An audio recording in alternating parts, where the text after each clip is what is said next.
Doom Eternal review, Alpha Male Gaming, Amogus Edition. Oh boy. Why is there a femboy on the screen? I'm scared. I swear to God, if you throw me into that portal, I will fall. You were never one of us. You were nothing but an imposter. False crewmate.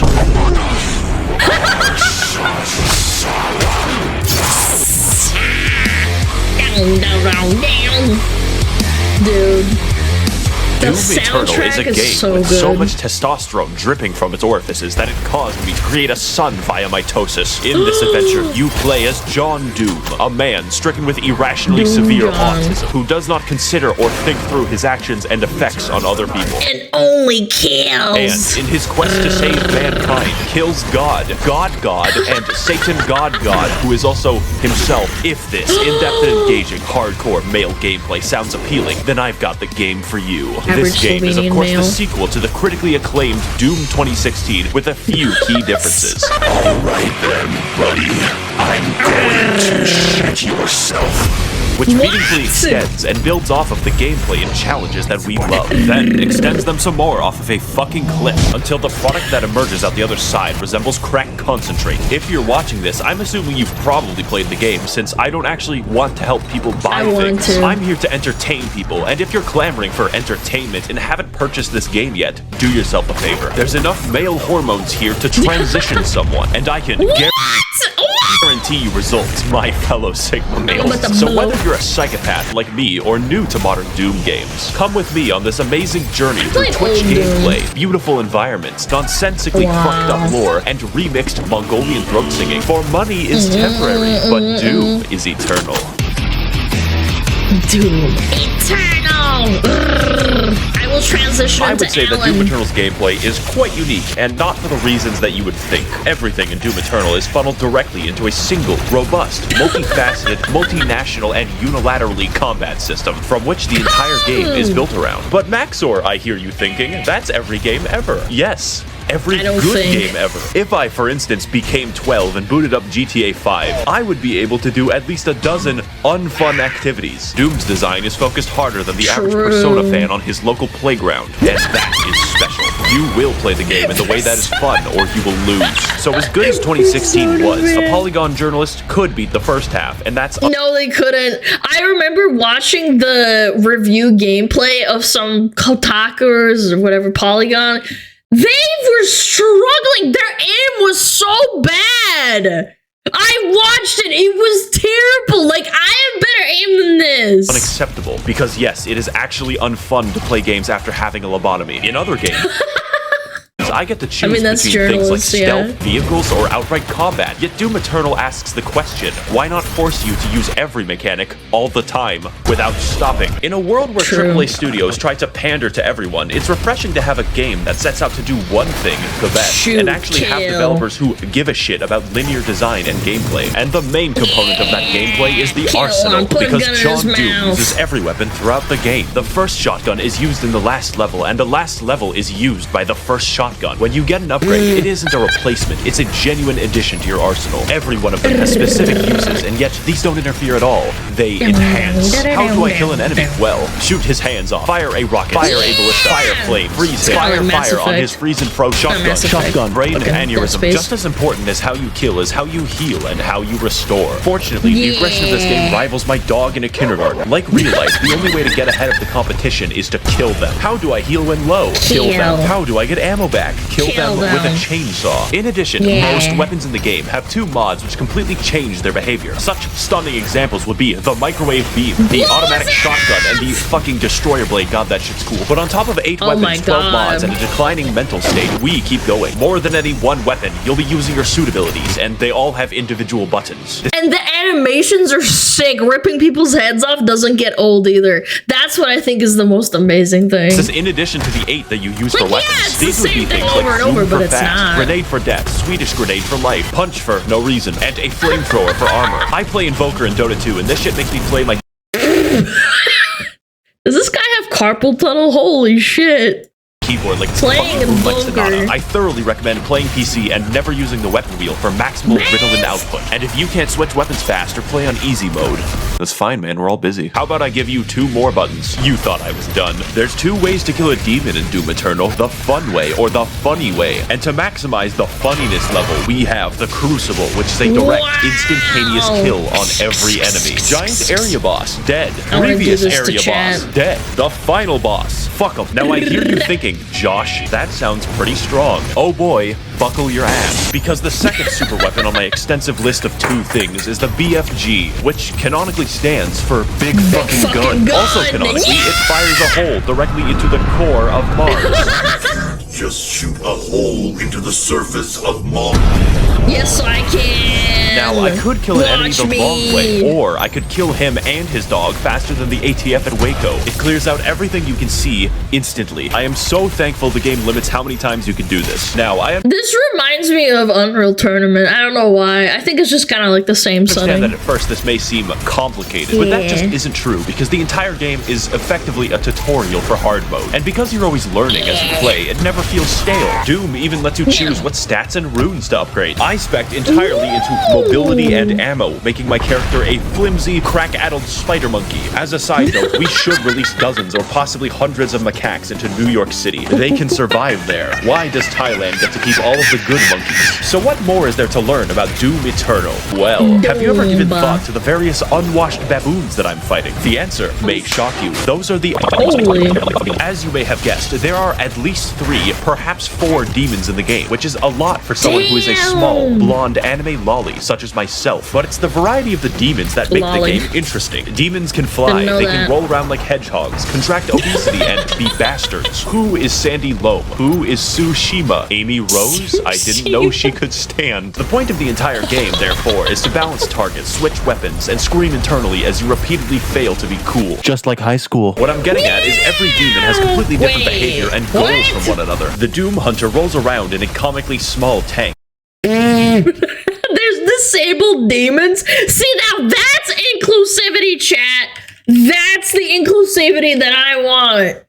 A badass demon in a wheelchair blasting my ass. Tank. The zombies, like us, exist to die, and the Marauder produces controversy. He does a lot of damage, blocks your attacks, fights you at wild speeds, and can only be attacked after blatantly signaling so. I personally have no issue with him, as I find the challenge fun and engaging. And if you don't, I'm not saying you're wrong, I'm saying you're bad. I'm not getting into the details for each one, since that's not funny, but don't worry, there are 27 of them, without DLC. And if you're wondering... Wait, there's DLC for this game? Why I'm fighting the entire cast of Dante's Inferno, you're actually the minority. This game tries at every moment to make exposition collectible. Why is there just a fucking big spear in the planet, and why is heaven comprised entirely of moth people? You cannot stop the procession. The Mothusi! Oh my god. The Mothusi. It feels like one guy wrote the events of the game, and another guy invented LSD just to write the backstory. So I'm going to combine both of them into a single, accurate interpretation of the Doom lore. If I say something objectionable, just pretend that it's right. Okay. 1 Brazilian years ago, there was a guy named the Dad, who is effectively God, and he made moths in lamp heaven called the Makers. Every 10,000 years, all moths combine their collective consciousness into one gigamoth called the Con Maker, who is the Moth Pope. So I've seen some of these posts on Twitter with the hentai. Yeah. The moths rule over the galaxy. I can see why people like moth tubers now. Galaxy, sort of, until Earth happens, and then we start fucking everything up. The Moth Pope finds John Doom after a spree of murders, and he explains to her that yes, hell exists. It's weird that humans knew about hell before God. Anyways, the Moth Pope, after finding out that hell is real, very reasonably decides to sacrifice a planet to it. See, it turns out that God literally pieced the fuck out like 10 million years ago and let the moths do whatever they wanted. So now the Con Maker cannot be replaced and cannot die, so she sort of goes insane from the constant immortality. Now the plan is to get some of that sweet hell energy by repeatedly sacrificing entire planets to the Dark Lord in exchange for it. Meanwhile, a sentient robot named Samuel Hayden is very busy on Mars. Earth has this problem called climate change, and we need to find a new energy source. So instead of something hard and difficult like solar power, Samuel Hayden is like, what if we extract this cool blue energy from hell? Also, it's on Mars. Earth Okay. does this until Hell begins breaking into Mars and John Doom stops them, which is the plot of Doom 2016. This makes Samuel Hayden mad because he's funded by the Koch brothers and really doesn't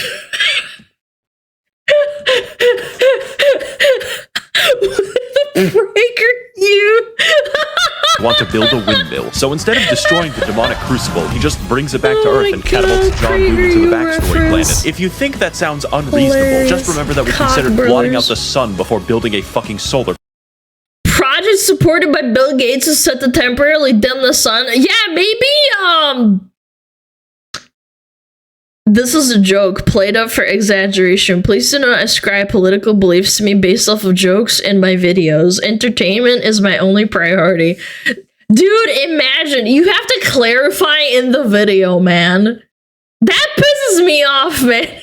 This poor guy probably's like, oh, you must hate them. You must hate my son I like. Panel. I only poo-poo farted for the good of humanity. Unsurprisingly, demons invade to recycle Earth into blue energy for the Moth Pope, so John Doom The has to Moth fight both Pussy. Catholics and Hell. And as you go through the game, you might notice that it just brings up random shit at will. Like, oh sorry, the Soul Factory is being held there by two gigantic titans, and it's like, okay, I guess Attack on Titan is real now. Doomslayer, you'll need this knife to kill my son. Oh shit, what'd he do? He's the giant uncontrollable demon titan. The plot of the main game, to understate it, is psychotic and acts as an increasing checklist of galactically convoluted tasks. Just in this one game, John Doom finds an ancient city like 3 times, goes to the North Pole to kill Santa, fights Croatia, does a little trolling, does a little cockfighting, invades heaven, and permanently kills God. But Dude, we'll get the back to that. OST. Doom 2016 took place on Mars, but this game has you slung around the universe on a fucking bungee cord, so I understand completely when people say they don't play Doom Eternal for the plot. They're just wrong. I play Doom Eternal for the plot, and that might sound strange to you, but Eternal's plot is pure insanity, and it does everything that it needs to. We are painfully aware that the plot exists as a contrived I think the more ridiculous it is, the more enjoyable it is for everyone, because if you want to get into it, you don't have to understand it.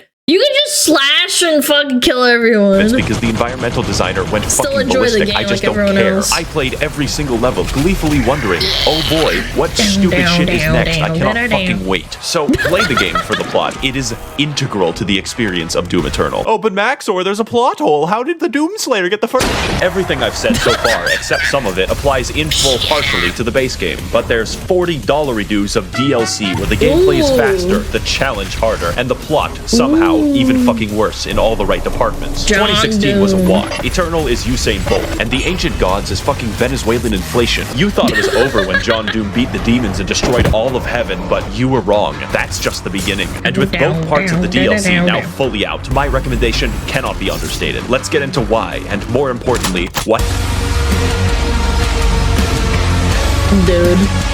Ancient gods. This section of the video is going to be different, far more structural, and aligned with the plot of the DLC. Because the gameplay isn't what's new about the product, it's Please tell me, like, I know that he's friends with, like, Bao and stuff.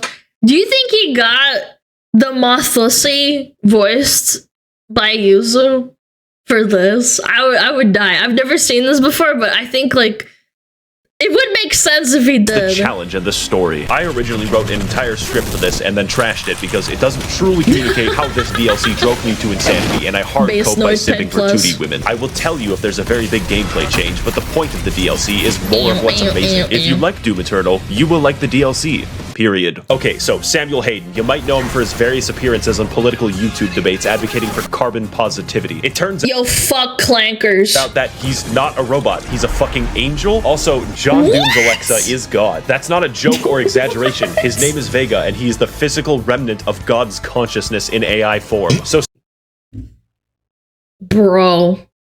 What if this ends up being like what happens? Like, Earth gets nuked and, like, Alexa becomes God. Samuel, now a fucking divine being, like in wants real you to life. revive him since both God and Satan are trapped in volleyballs. At this point, the video can't count as spoilers because it makes no fucking sense. The first DLC is essentially okay. trolling because you kill God. Why? Well, obviously to Why revive not? Satan, exclusively so you can fight him. What could go wrong? Of particular note here on the gameplay side is the final boss, who is Samuel Hayden, because holy shit, this fight is hard. Also, the premise is ridiculous, and my enjoyment of the game is hurt by neither. Every aspect of this is speedy, fun, and everything else I've already said about the game in general. And when you finally beat Samuel and revive the Dark Lord, it turns out he's you. So you're Giga Satan? So you're from the future, but you're Satan somehow, so your own... What? Yeah. The only thing in the world that could possibly kill John Doom himself. Is John Doom. No blood can be spilled. What? That's chat right there. Only blood. So now the not you decides to go to hell where we all belong, and the second DLC is just chasing him. This is, of course, where the testosterone moves into critical levels. How does one get to the capital city of hell? Well, that's a great question. Cleveland. First of all, go to the planet of Argent Denur, light the bat signal, learn how to train your dragon, okay? Go into the giant spear that pierces the entire planet for some reason, get the key to the gate of Doom. Now go back to Earth, traverse The Last of Us 2, and find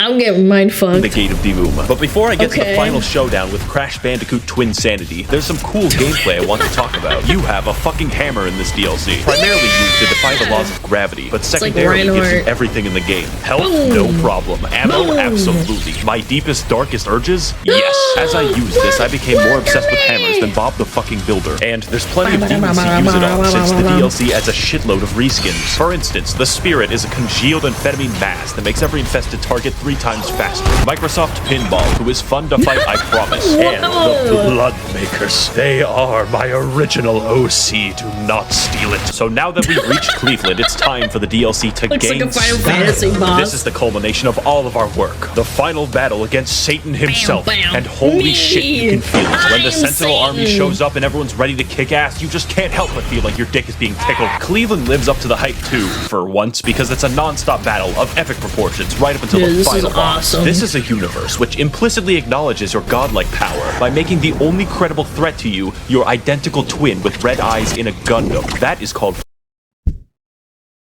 This is literally just like Sonic, man. It's Sonic, but like hardcore, you know? This is the ultimate like Giga Chad stand, like Sonic OC versus Sonic, you know? Fucking gameplay, and it's a beautiful send-off right up until the man himself, who awkwardly waddles around the arena like a penguin, but that's fine, the fight is still cool. Bam! Wow, you know, it's so sad that Steve Jobs died of Ligma. Who the hell is Steve Jobs? Ligma balls. Got him! Got him! Now, before we defenestrate, there's a few details I want to talk about that truly complete this game, make it a real 10 out of good. Firstly, I would classify the music of this game as metal without guitars, and I fucking dig it so much. How do you make metal without a guitar? Well, you sample Mongolian throat singing and your lawnmower.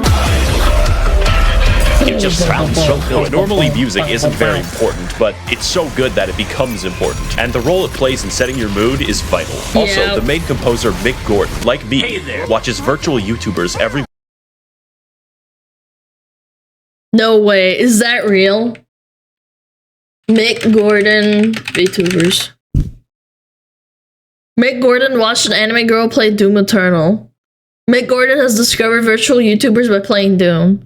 Mick Gordon's simp exposed? What the fuck? Really? What the fuck am I watching? Is this what coronavirus does? This is the most amazing thing I've ever seen. Dude, that's awesome, dude! Waking second of his day. Great minds think alike. In fact, most of the music in this video is just Doom Eternal soundtrack. Guess you'll have to rewatch it over and over again to really listen. This is the best one, obviously. Finally, this game looks really good. Not in a, oh wow, look at all these particles I'm stroking out with. It's more like, how does literally anyone have time to model all of the geometry in the game? It is unreal. It is so downright inspired that it makes you feel... It reminds me of old games like Halo, like Duke Nukem. Even though it's modernized graphics, I think a lot of people that make games now, they've lost it. They've kind of lost like the old schoolness. bad while playing it. Doom Eternal is such a fast and pulse-pounding game that it's like sprinting through the fucking Louvre. How am I supposed to appreciate the Mona Lisa when it looks like this? Should you buy the game? Yes, I am very biased. If speed and action is what you crave and you want to induce cardiac arrest early, this is your game. I would like to thank the Demonic Brotherhood funding this channel in exchange for their souls. If you would like to engage in blood sacrifice on my behalf, you can head to my Patreon to learn more. Thank you all for watching, and of course, run, they're coming. Dude, that was so good.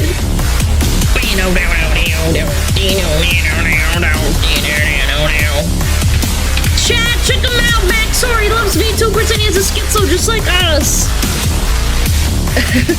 makes me want to play for in 2016 and then Eternal.